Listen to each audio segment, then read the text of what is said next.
Hey everyone, my name is Sandeep and today I will be discussing LeetCode problem 1888. In this problem, basically you are given a binary string which consists of zeros and ones, and basically you have to perform two types of operations on the string. The first operation is you pick some character from the beginning and append it to the end, or you simply pick any character randomly and flip its bit. That is, if it is a 0, make it 1, if it's a 1, make it 0. So these are the two types of operations. Interestingly, the first operation doesn't cost you anything, but the second operation does cost you. So whenever you apply a operation of type 2, it costs you one unit. So what is the minimum number of type 2 operation that you can make such that the string becomes alternating? What's an alternating string? Alternating string is something like which is, let's say, start with 0, then it is 0 1 0 1 0 1, like that, or if it starts with 1, then it is 1 0 1 0 1 0, like that. So that's an alternating string. Let's quickly see an example. So we have given this string 111000. How do we solve that? So the input says shift the first character to the end, then again shift the first character to the end. So we make this operation twice. We make the type 1 operation two times. The string becomes 1000, and we move these two characters to the front, to the end actually. So we have 100011. Now to make this string alternating, we can use type 2 operations on this character, this one and the last one, so that becomes 101010. So we have two operations. This string in this example is already alternating 0 1 0, so we return 0. In this one, we can simply make this bit as a 0, and we have 1010, which is alternating, and that's the answer. So there are actually two things to note in this problem. Let's quickly see them. So rotations on a string is a very common problem actually. So whenever you want to see whenever you rotate a string, that one character from the end moves to the front, so that's how rotation is done. So in this case, let's just quickly see. If you have ABC, if you rotate it once, so this C will come to the front and AB will go ahead. So this is CAB. Next, if you again rotate this once more, this B will come to the front and this A will go ahead. So this is BCA. Similarly, if you again rotate this, A will come to the front and BCA will go ahead. So how do we enumerate all those possibilities? In major programming languages, what do? We simply append the string with itself. How does that benefit? Let's see. So we added ABC to our string itself. So ABC plus we concatenated it with itself. So we have ABC. Now see, this particular range 0 to 2 denotes our original string, which is ABC. This particular 1 till 3rd, index 1 to index 3, it denotes as B, C and A. Next, if you take the index 2, 3, 4, it denotes as CAB, which was this rotation. Next, finally again, if you take the last one, 3 to 5, it denotes as ABC, which is our last rotation. So all these rotations are depicted here. So we already have the list of possibilities if we simply append two strings side by side. So all the rotations we already have in hand. So that's one particular observation that is basically done in programming languages. Next, the thing is, how do we calculate the minimum number of, so let's say we are given already have this rotation in hand, rotated string in hand. Now how do you compute the answer such that it satisfies the constraint? The constraint is pretty large, it is 2 into the power 5, so you cannot do it in O(n) square solution. You cannot have an O(n) square solution, you have to do it something in O of n. So we will use something like something which is called a sliding window technique. Sliding window. So what does it mean? So basically it says that when you already have an answer for a particular window, and when you slide the window, you don't again compute the answers for that entire window range. You only check the current index and you only remove the index that you have already left. Let's understand with the example. So here we have the input as 0 1 1, and okay, let me just start it highlighting. So yeah, so you append it to the original string again. So as I said, so that we have all the rotations in hand. So we have 0 1 1 0 1 1 as the original string.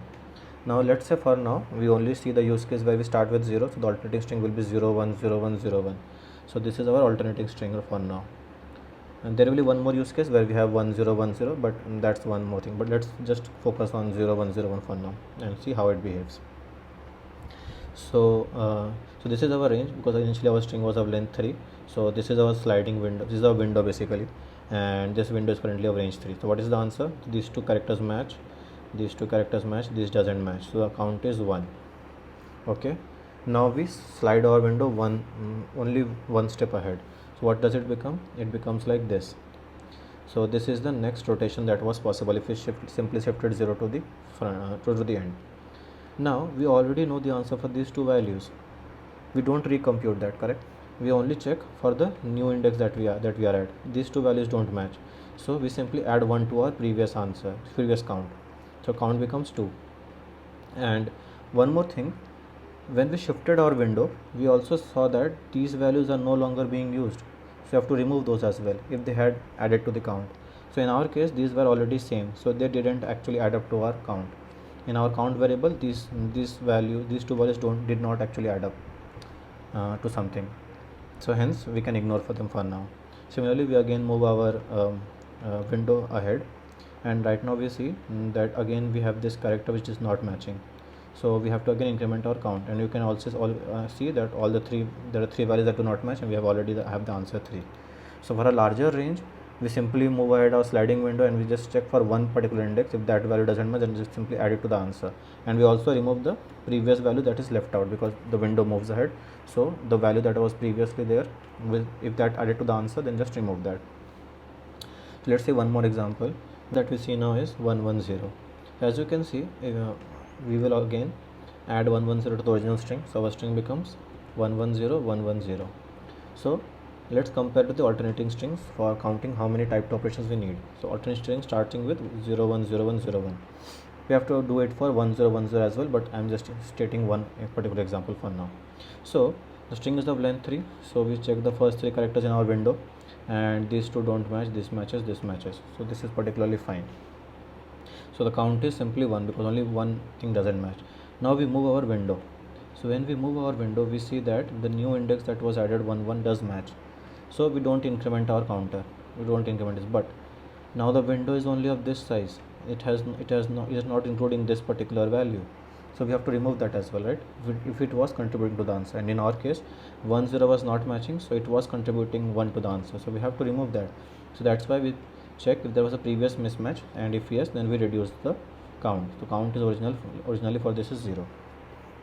So what do we understand? We always move the sliding window ahead, and we simply check the current value and the value that is not currently in the bucket, and we simply check if those values were adding to the answer or simply not adding. So that's how we do it. Okay, so let's quickly look at the code. So I initially compute the length of the string first, and contains the length of the string, which is, let's say for example, if I have 110, then n will be 3. Next, as I said, I will add the same string to itself, so our final string will be 110 110. So that is what is contained in the original string, so that I can iterate over all the possible rotations. Next, I convert to a character array. I convert this entire string to a character array, and then I create two more arrays, A and B, where A is nothing but the alternating string that starts with so basically it's 1010, and simply B is the alternating string that starts with 01010, so like this. So basically these I create originally. So I have 3 arrays now. The first is my input, second is the string which starts with 1 and then alternates, and third is the string which starts with 0 and then alternates. I initialize once with a very large value. Now, and this variable is for counting how many type 2 operations I need in this string A, and this variable is for counting how many type 2 operations we need for a string of type need for the second string, that is B, if you want to convert our string to this alternative, correct? Next, so whenever there is a mismatch, I increment this variable. Same for this also, whenever there is a mismatch, increment my variable. Now, as I said, whenever our window size goes beyond n, we definitely know that we cannot now take the previous value. So if the previous value was not equal, then that could have definitely added to the answer, so we just decrement our counters. And finally, if my window is already of size n, then I simply take what is the minimum of converting it to the string with starting with zeros and alternating, or starting with 1 and alternating. So yeah, that's pretty much. Yeah, hope you understood it. Drop a like or comment if you did not understand anything.